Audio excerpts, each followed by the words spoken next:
So I've created the world's largest PowerPoint to distract you from me because I'm kind of shy up here on stage.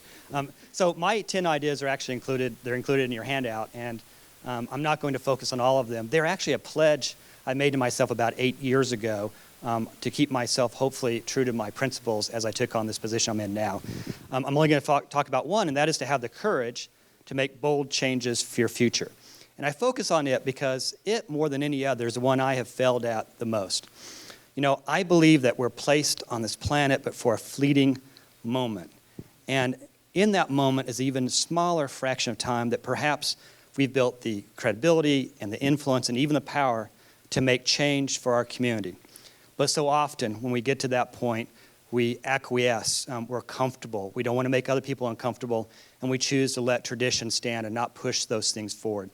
So I want to talk about that one leader who I believe follows this principle way better than I do, the person I admire most in terms of courage and boldness. I first met her in high school. She was cute as a button and smart and gentle and kind in every way.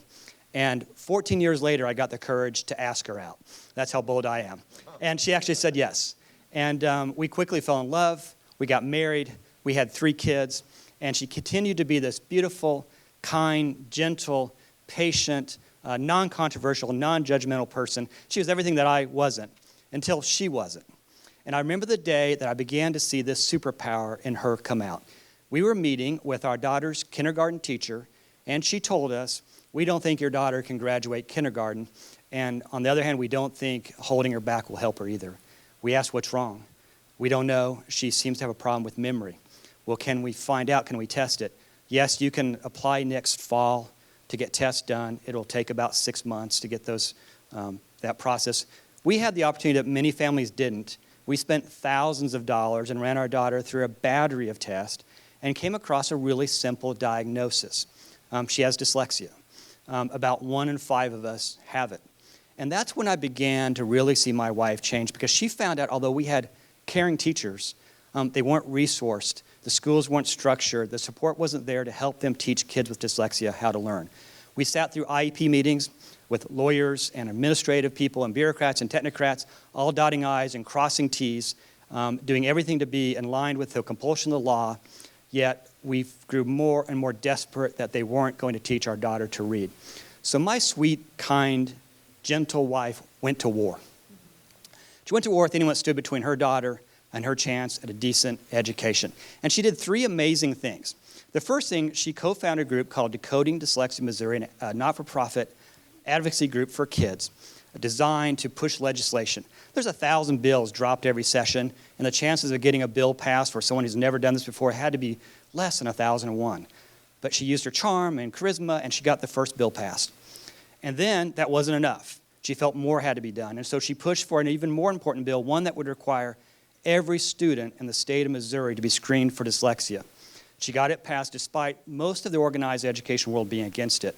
Remember, when we first diagnosed our daughter, our schools told us dyslexia did not exist. It's a mom's term, it's made up.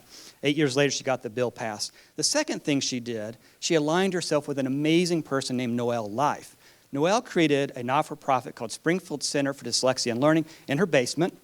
She has since grown it. It's in thousands of square feet now. She has 20 teachers, and they have probably impacted at least 100 kids, changed the trajectory of their life in teaching them how to read with things like structured literacy that's been proven to work. Jennifer was her Robin to Noelle's Batman, pushing change when the schools weren't quite ready or prepared to make that change happen. The third thing she did, she took on what I consider the giants in education. She told me, "Steve, it's broken at the very top. They don't know how to teach our kids with dyslexia.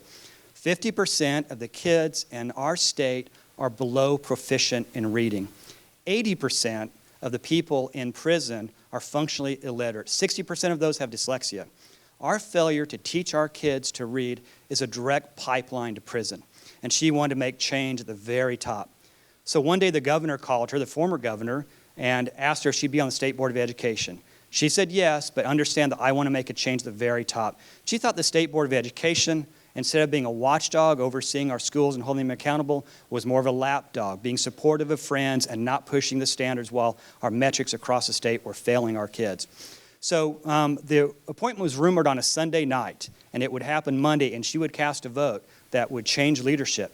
And that's when all hell broke loose, at least in my house. She had already gone to Jeff City, and the phone started ringing. I had 2 superintendents call me. I had 1 superintendent text me 15 times.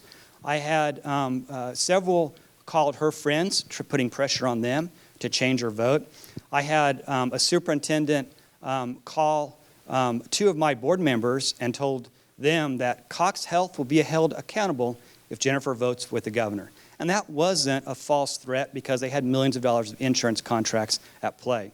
The one superintendent in our region who is behind us 100% is to my left, Steve Kleinsmith, who helped dyslexia programs in Nixon. I'm really grateful for what you've done. So that Monday, she walked through a gauntlet of reporters and people screaming her name, and she cast her vote to make a change. About a year later, the traditions changed that back.